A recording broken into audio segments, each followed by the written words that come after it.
Okay, here's the setup. We're all set up. We're out in the middle of nowhere in Orange County. Okay, so here we have our yellow, cad yellow medium, ultramarine blue, cad red, and titanium white. And we're going to do a an 8x10 today. And here's the reason why. Because here's our scene. Now for the scene here, really we're going to be focusing on the we had the water tower and this that gives us a nice juxtaposition along with a nice big tree right there. And we're going to of course eliminate all this, all that and the water, but we have the hillside and whatever. So the idea is to kind of have our painting lead up into and around this area. Yeah.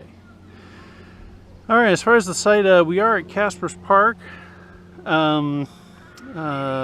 Because we paid for the annual pass, we're gonna get used to that. The car's right there. There's some water, and we have some bathrooms. We're all set, guys. Okay, let's get to work. Okay, we gotta pick out our brush. I'm gonna use Mr. Short and Scratchy here, just to scratch in our idea here. Our blue, red, yellow.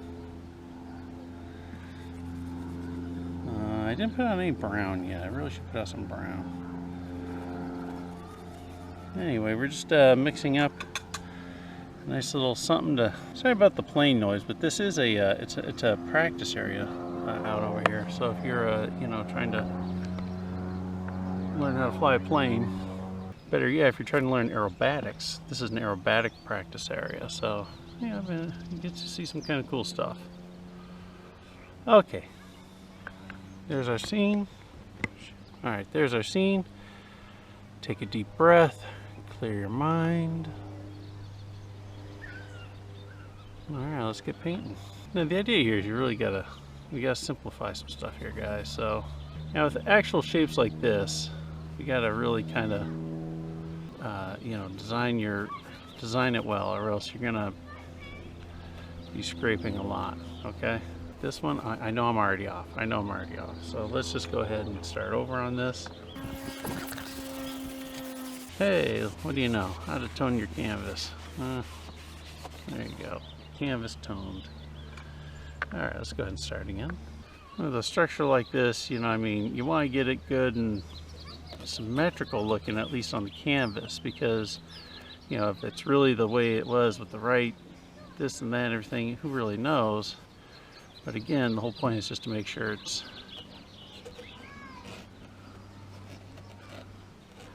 scaled right on your painting. You got that fence. We'll put in the fence. At least this fence. Just because it's going to help guide the painting here. All right, let's put some of this tree in the background here. And this tree, even though if you look out there, it's, the tree is like super dark.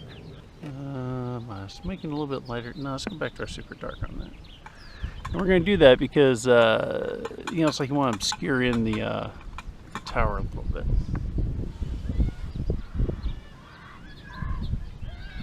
Also, if you hear a lot of kids screaming, it's because apparently there's a field trip here today.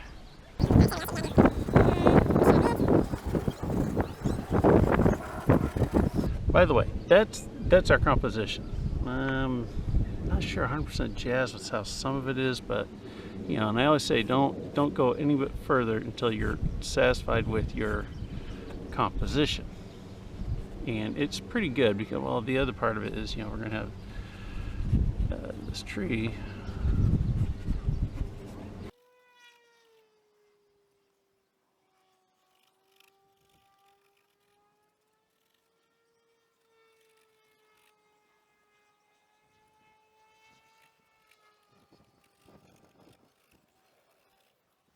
Alrighty, yes, I know this is a little scratchy going in here. Of course, we're just trying to build up some texture, some underlying texture, some underlying idea of what this tree is going to be here. Again, it's part of the composition, but we're also making it as part of the composition and lay-in of the colors. Underpainting. Today is a beautiful, beautiful blue sunny day here in the OC. Start to vary this up a little here, and just a little bit of yellow. Again, this is looking, you know, really pretty dark.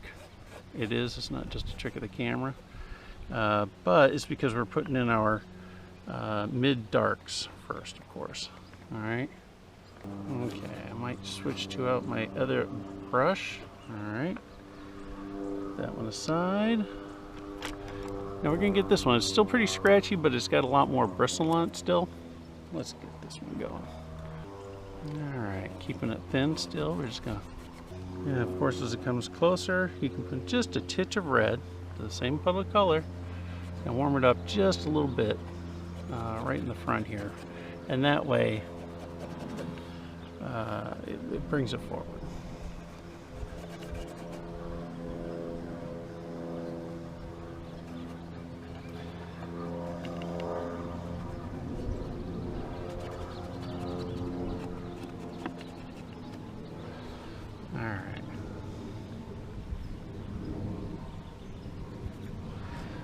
Yellow, some white. Now, we probably should put just a touch of blue, but I'm not, because I want to go back. But here's the thing, I don't want it to go back so much. All right, like that seems like it's pretty glaring, but we'll see if we can make it work in here.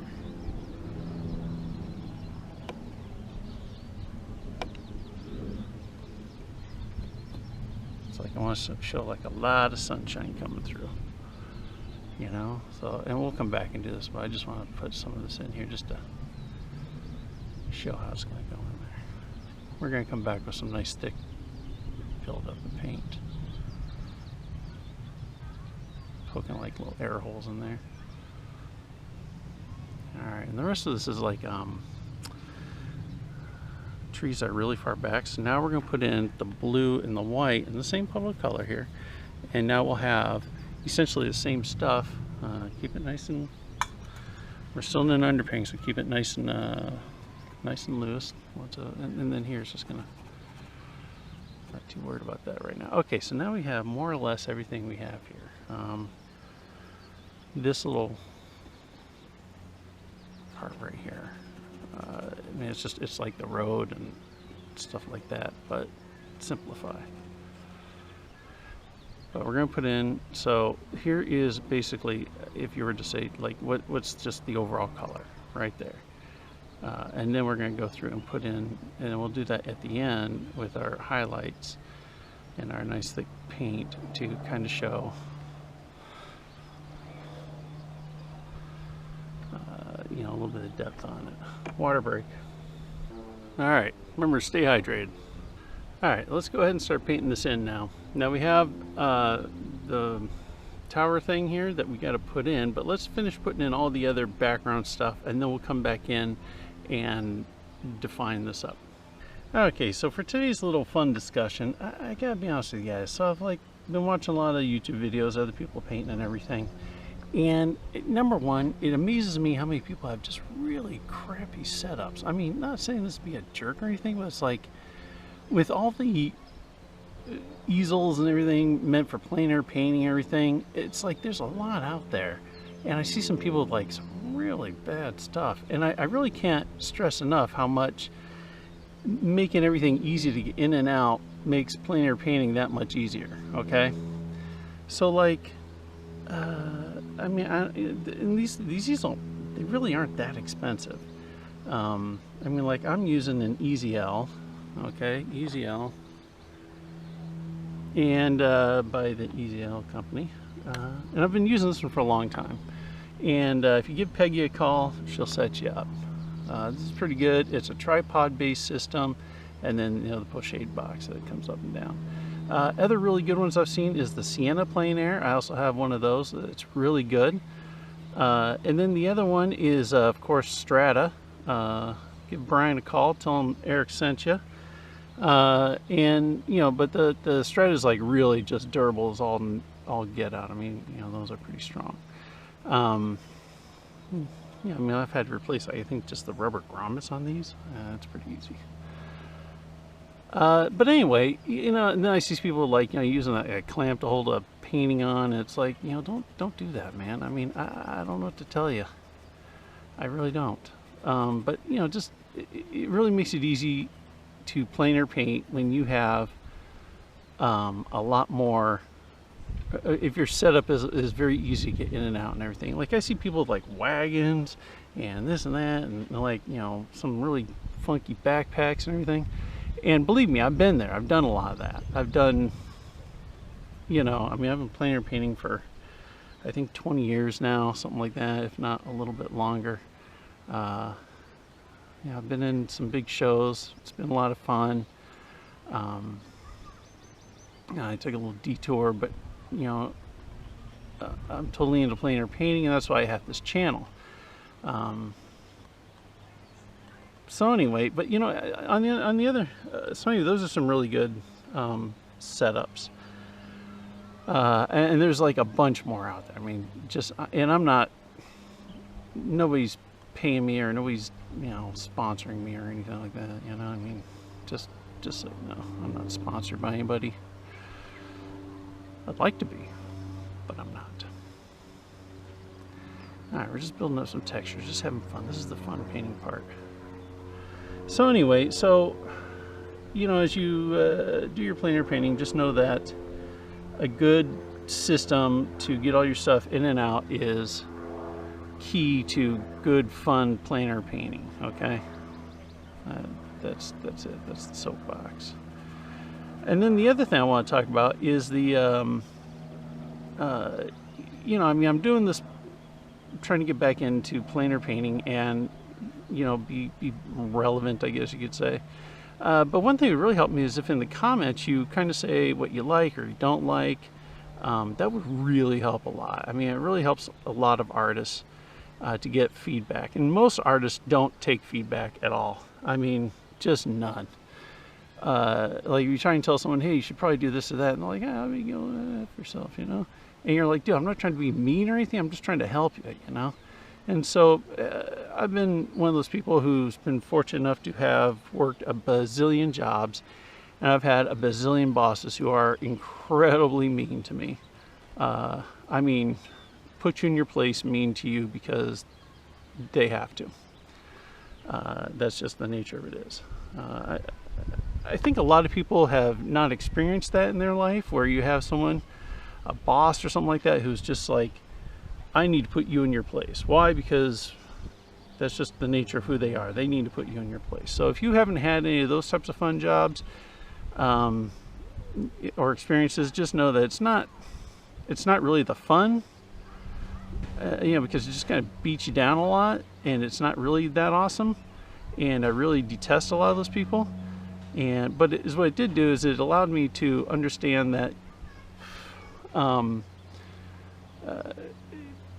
know, people are gonna say what they say and do what they do, and just, it's like, don't take it personally in a way. You know, maybe some of those I was, you know, really did need to have my, you know, be yelled at and threatened and everything. Maybe, I don't know. But I don't know if it makes you a stronger person or just, you know, life is beating out of you, really. I don't know where I was going with that story. But anyway, so, but, you know, the idea is, you know, if you can say something nice, then that is really helpful to artists who are just trying to make a living doing this. It really is. And not just saying, you know, oh, hey, nice painting, but, you know, something specific. You know, like those colors. I like how you define that out a little. I like how you know, instead of just saying, oh, that's nice, because if you're saying, oh, it's nice, it just means, oh, wow, it looks like shit. I want to say something nice and not be mean, but I'm not giving you any information, you know. But anyway, there you go. Like, if you took a workshop, I mean, granted, you're paying someone to give it to you, and hopefully they're nice and whatever. It would always be nice to someone in a workshop. I'd always be nice just to, because no one needs this. There's enough hatred in the world, okay? Let me put this. There's enough hatred in the world, especially right now. to where if you're a mean person, I don't have time for you. You know, that's one thing. It's just be a nice person. That's all. That's all I ask. Smart too. If you're smart, that's a plus. But you know, I'll just take nice. Okay, so here we go. Just putting in some more texture there. Okay, so we have a tree, a lot of texture in the tree, and then we're going to knock some of this back here. This brush feels like it's falling apart. Blue and white. Because what does blue and white do, everybody? Knocks things back.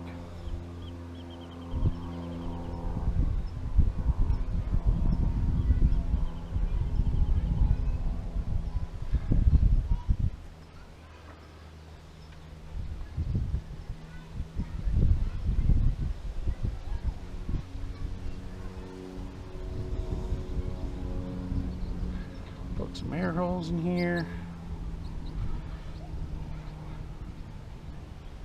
So anyway, it's really important to, when you look at other people's work as an artist, know how to critically look at it and know that what you're doing and saying has actual value to them. That's important as a fellow artist. If you're just somebody out there just buying art and everything, you're like, oh, well then, you know, just say, hey, well, it's awesome, how much? That's because that's all that matters at that point. Well, and if it's framed or not, apparently. Now, even though if you look back, I mean, the sun is like really bright right now, so if you look in the far back there, right there, you know, these darks there are really dark, you know, just like these are really dark and those are really dark, but in the painting, I'm knocking them back further. So the, you know, the shadow in there, it knocks it back. So in other words, the contrasting between the value of this to this and this to this is the same in contrast differential parameters there, but it's not the same color. Does that make sense? I hope so. And then, however, when you get to the lower part, just add a little bit of red. Warm it up just a little to the bottom part, okay? That makes the tree a little happier. All right, let's start in on that. But first, stay hydrated. Take a water break. All right, water break over. Let's get back to painting. Let's define that in there. So for this, I'm going to use this. It's a bright brush, still pretty stiff. I'm going to use this one because it's got more bristle than the Mr. Scratchy, but not quite as much as Mr. Softy. We want something nice and dark, so we're using our brown. You don't have a lot of colors to choose from. Okay, let's just go ahead and let's just adjust it in first here. There's no definition to this, you know, like,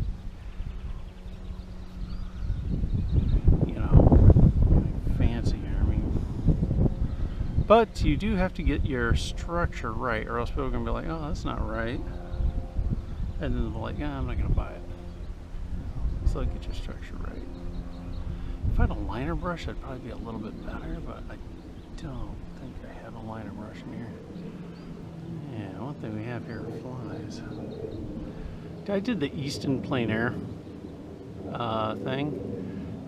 It was really an awesome show, and I stayed with just the best people in the world. It was like amazing. However, being a little on the sweet side, I think, I don't know if it's just a blood sugar, or saw some idiot from California on the East Coast for, you know, and they're like, oh, here's some fresh blood. But man, I was eaten alive. I mean, alive. If you were like, say, hey, what can we do to torture this guy? I'd be like, oh yeah, just, you know, have him get eaten alive. And that's how bad it was.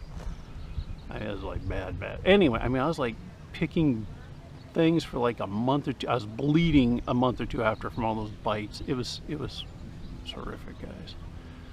Needless to say, I've not been back to Easton.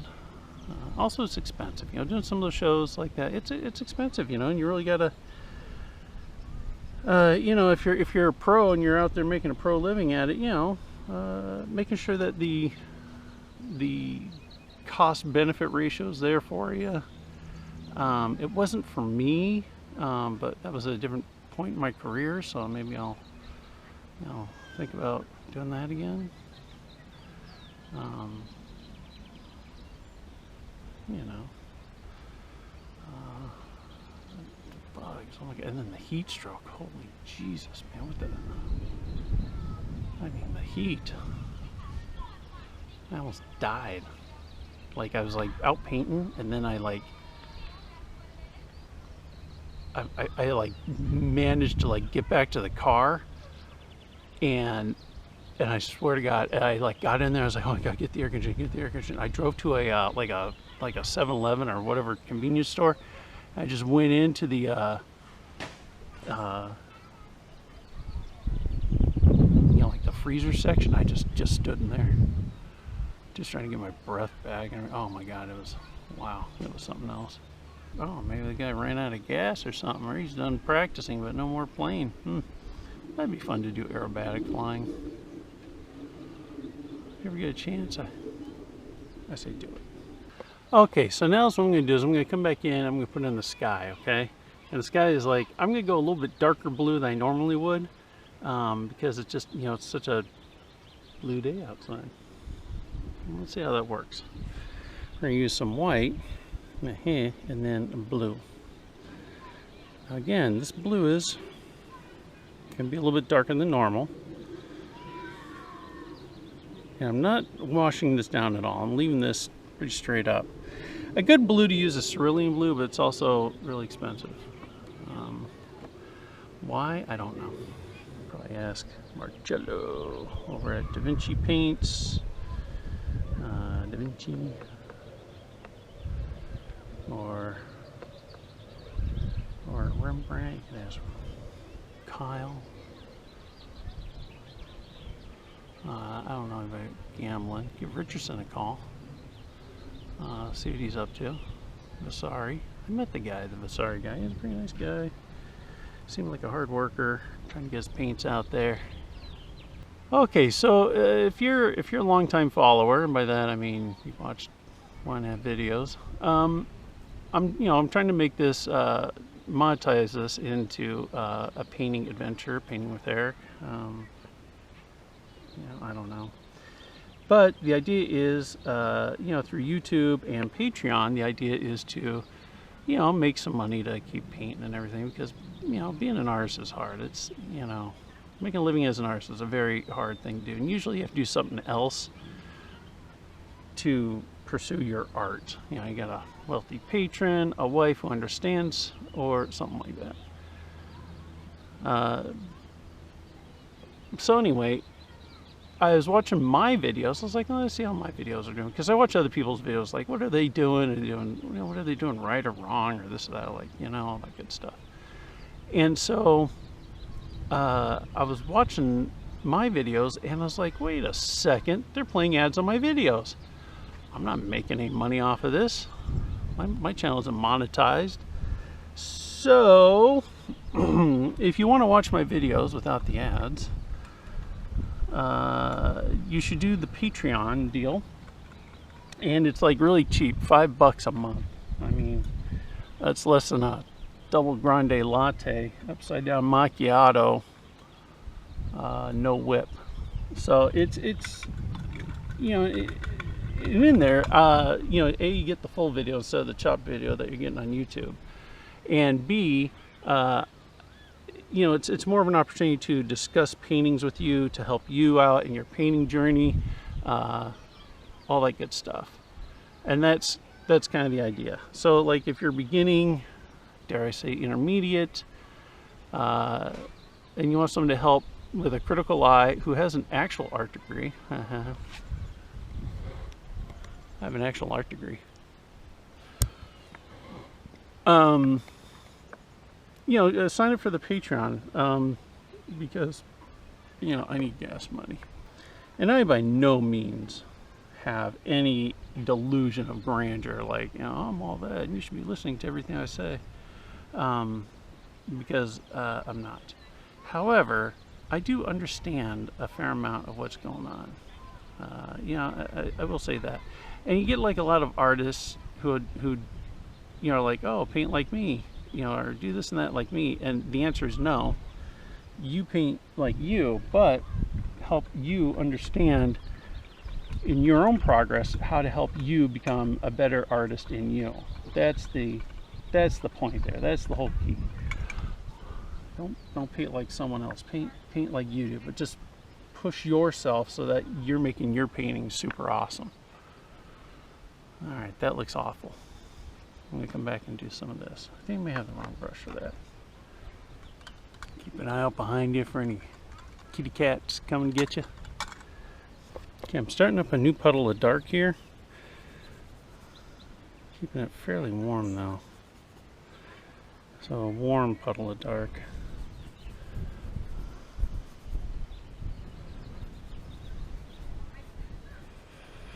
Okay, we're going to put in this little fence right here.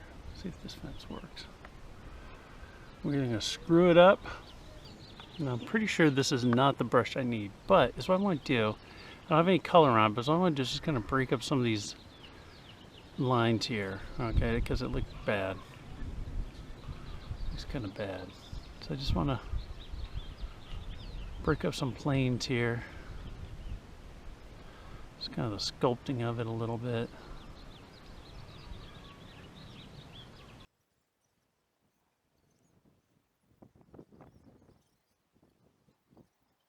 Now I'm going to put in yellow, this white right here.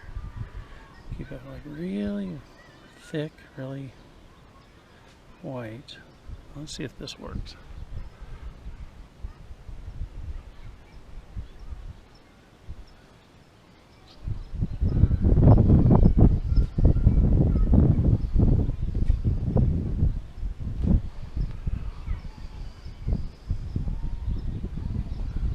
I like it. I like it. A little more sunshine back there.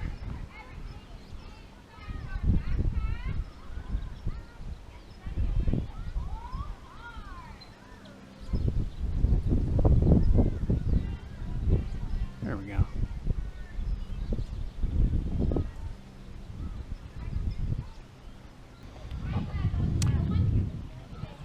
Okay, so as much as I'd love to do another painting, I'm out of water and the dog needs to go for a poopy walk, and that's about it. So we're going to call this one done for now. Click like, subscribe, share it. Like, you'd be helping me out a lot. But anyway, so this is our painting, and we'll throw this one on the old, throw a frame on it, see what happens, take a look at it in the studio. All right, thanks for coming along for this little painting adventure, and I'll see you next time. Okay, so here's the deal. We did a painting. It's an 8x10. I kind of like it. It's a simple little painting. I mean, this isn't like a museum piece or anything, but it was a fun little get out and do a painting. Talked about some interesting shapes and structures, how to set it up. And, you know, sometimes that's all you need to do when you go out and paint. It doesn't have to be knocked out of the ballpark or anything like that. Plus, as an 8x10, you know, you're really simplifying things. You know, you really don't want to get in the weeds in it, and you know, and get too over detailed in an 8x10. And the reason is because I think it doesn't read well sometimes. But anyway, I hope you like it. I hope you have a good day. I hope that sun shines on your next painting. And I don't know what else to say, man. Have a good day.